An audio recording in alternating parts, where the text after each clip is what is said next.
Mr. Mazinga, Mr. Gadani. Today we are presenting our final project, which is wireless trailer control system. Our partner is Rishi General Constructor, is a construction company, and the owner, he approached us to find a solution for his trailer to manage it remote control. So the problem is, to dump the trailer, he must go outside the vehicle to control the trailer. So he wanted some remote control to control the trailer to dump it while he's inside the vehicle. The deliverable is a working receiver and transmitter system, and the wire diagram to help the owner to connect with the trailer. Requirements: control all the function of the trailer remote control inside the vehicle.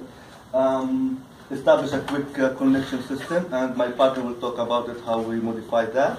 Long battery life using a voltage regulator. Again, one of my partners will talk about it.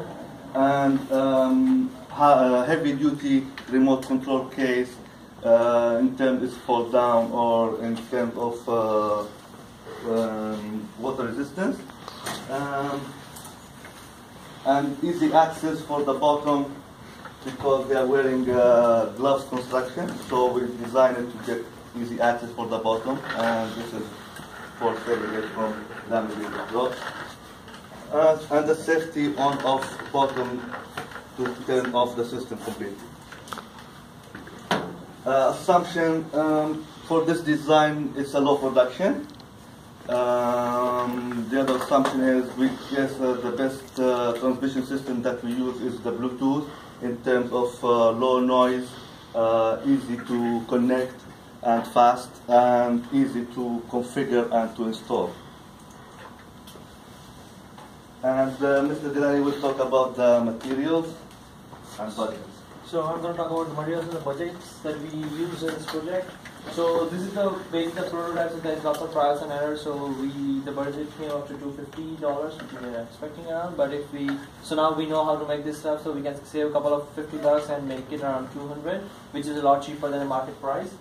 So the main part over here is our pretty big part that cost us the most of the $110, which is nylon alloy, which is really good, which is very hard, which fulfills all our requirement. It is water resistance, it is tough, and it is also very good for long life. So the project running is from February to present. We were pretty much on schedule for everything except for the 3D printing. We asked our college, and the problem was it was way out of our budget in our college, so we had to reduce its size by a little bit so we can fix our project, and it came up to $110, so which is really good. The phase 1 was we were completely researching about the project, how we are going to make it work, what are the communications that we are going to use. We had lots of options, wireless, but we went with Bluetooth. Phase 2 was design and circuit, where we basically focused on all our designs of the project. Phase 3 was trial and error, and we started building the board itself. So risk analysis. As you can see, the main RPN for was the wireless communication, because we couldn't go with wireless because of the bad connectivity. So we thought that the Bluetooth is the best option for us for communication, and we also added an antenna for quick connectivity. Like I want a remote, like if I just turn the switch on, I wanted to connect it direct. I don't want to wait for 2 to 5 minutes for it to find and stuff like that. So we used an antenna that gives us really good connectivity, and we also tried at Mr. Paul's house, like how long is the range. So it went from basement to third floor, which is a pretty good range. So our antenna gave us a long distance of range. The battery life was one of the problems, for which we used a circuit that gives us that we have a battery of we need 5 volts to get it operate, but we need 3.3 volts to get it operate. So but we have a circuit where it steps up like till 1.8 volts. You will always get 5 volts externally. After 1.8, it will leave the threshold and it will tell you to change the battery life. So that circuit will be explained by Mr. Paul. Next. Alright guys, my name is Paul. Good job, Mr. Gadani. Excellent work. Alright, for the transmitter, it's pretty simple. So I'll just point to a couple of key features. So this here is the power supply. The whole point is to get as much life out of the batteries as possible. So we have a range from, 4 to 1.8 volts. So as you know, most things die because there's not enough voltage from the batteries.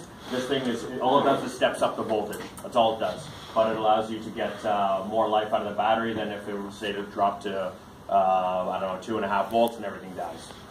Because everything here runs on 3.3, 3.6 volts. This here is the Bluetooth. We didn't show the antenna, but that was very important to actually get this thing to connect at a reasonable distance, especially when you're talking about an aluminum truck body. You need to be able to connect through that. This little circuit here turns this guy off, so in order to save power, let's just say if somebody forgets to turn off the remote. You don't want to wake up the next morning and your whole system's dead and you have to go to work. So what it does is after about 5 minutes, this thing will go into a sleep mode, and part of that is to actually shut this guy off.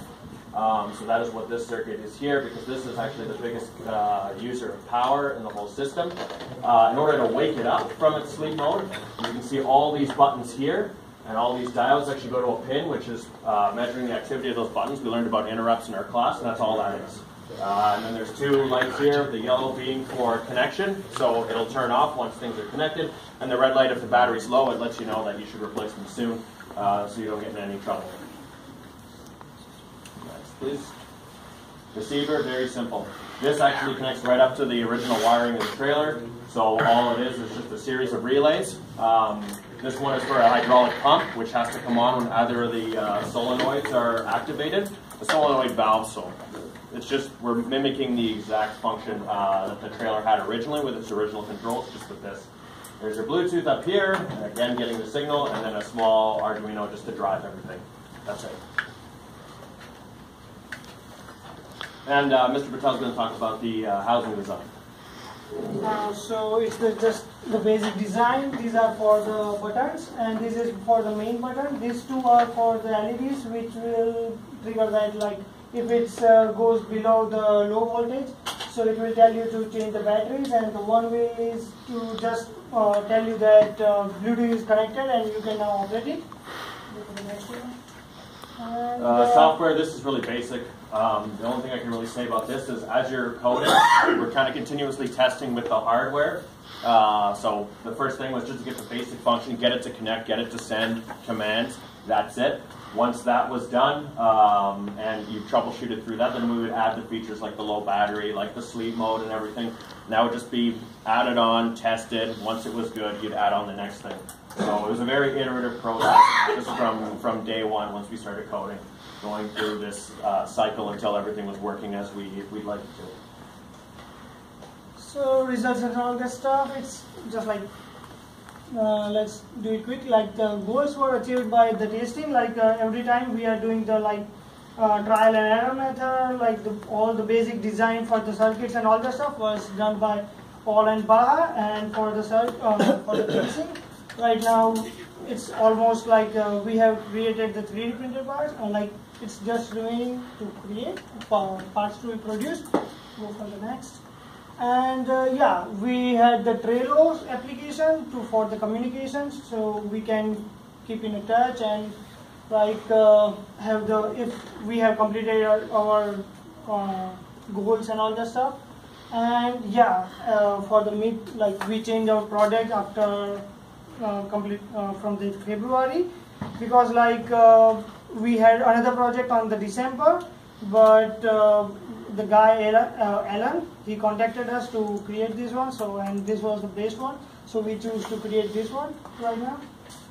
And yeah, project management, yeah, but it's just, let's skip it, it's not good.